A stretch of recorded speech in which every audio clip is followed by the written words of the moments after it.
Hi friends, good evening. ఓం నమ శివాయ. ఓం నమ శివాయ.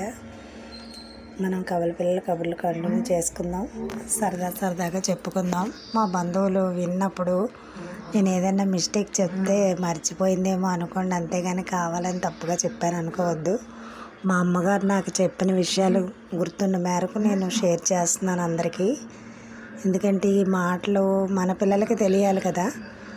మన పెద్దవాళ్ళ కోసం పిల్లలకి చెప్పాలంటే మనం ఏదో చిన్న వీడియోలు చేసుకున్నప్పుడు మంచి మాటలు చెప్తే అవి మనం ఉన్నా లేకున్నా ఆ మాటలు గుర్తుంటాయి పిల్లలకి.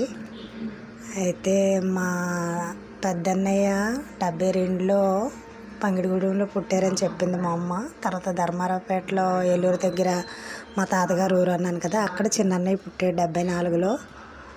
అమ్మగారింటికి వెళ్దామనేలోగా సంక్రాంతి పండగలోనంట జనవరి 3న పుట్టాడు చిన్నోడు. ఇంకా మా వరకు వచ్చేసరికి